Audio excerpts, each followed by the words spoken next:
Hello, this is Chris Rude from Music Cards, and I wanted to show you the latest updates to the fingering charts. One of the newest features we have is you can now select different alternate fingerings for the instruments that you're creating your fingering charts for. So we'll go ahead and start off by selecting up a fingering chart, and let's give it a name. We'll call it alternate fingerings because that's what we're going to be playing around with, even though we probably would have a better name for it. Anyway, I can use this dial to select my pitches that I want in the fingering chart, but we need something that is going to need some alternate fingerings. So one of the ones, I know the flute has its B flat, so let's go ahead and turn on the flute, and we can select our 1 octave or 2 octaves. So I'll set it to, let's go ahead and set it to 2 octaves so you can see more of what the features are. Well, when you now have the flute open and you've got a pitch that happens to have multiple fingerings, when you show the alternate fingerings, you can see the order in which they're going to be shown, which currently this is our concert B flat fingering. We have the 2 finger 1 and 4 version, or 1 and 1, and you also have the thumb B flat version. If you don't want your kids to know about that, or you don't want them kind of experiment around with it, um, you can go ahead and click on them and they will disable. So it's only going to show one fingering for it. Let's go ahead and test that out. Go ahead and save that fingering chart. And when I go to print the fingering charts, I could also select a size here, and you can see in the preview that when you come up to the B flat fingering, there's only one fingering shown. So this is a great way you can simplify the information that the kids are going to see from the beginning and make it a lot easier for them to process it and kind of just not be overwhelmed with all of the information. If you've got students with special needs who really can't benefit from a fingering chart, you don't have to worry about going to the copier and cutting and pasting a fingering chart together for them. You can just print one right from here. Second thing I'm going to go ahead and show you is how the user interface for creating a worksheet works. So if you want to quiz your students and just give them like find out what they know, like a paper quiz, and you don't want to spend the time creating it, well, what you can do is you can select all the fingerings that you want to have. Like let's say we've gone into a new key, we're playing around with D flat major.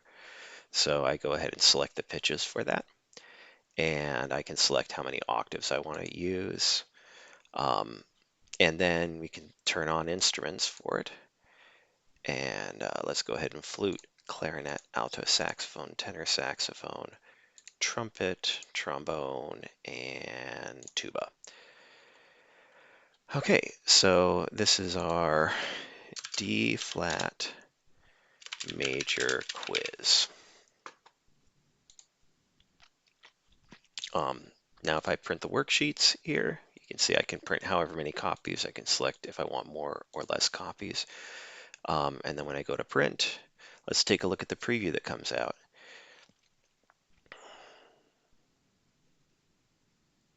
Okay, we have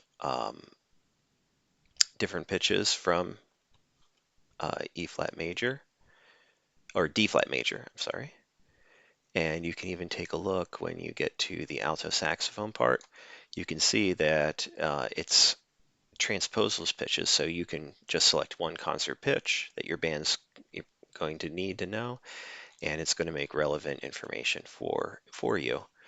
And also you can print yourself an answer key, which is going to have the correct answers highlighted for you. So make sure to print yourself an answer key so it's easy for you to go ahead and grade these on your own. So one more thing I want to show you is some of the options you can also do when you're working with a worksheet. You can reopen it and edit it. So when you do select it, you can see here is a preview of all the questions it's going to ask. And then you have a seed. Seed, that term's taken from Minecraft, I think, so people would understand. But this is just generally a number that kind of sets up all this randomness, and you can shuffle it and it'll make a new random seed for you. And so that's so you can have a little bit of control over it. If you maybe did something and you're like, oh, I didn't want to change that. I like it the other way. You can go set the same number in and everything should be the same. Also, you can go ahead and select your fingerings here. So if I don't want my thumb B flat to be even considered, I can go ahead and select those. Or if maybe the flutes did just learn the thumb B flat and I want to make sure that they recognize it, I can go ahead and adjust this. And then when the B flat comes out, the correct answer is that thumb B flat.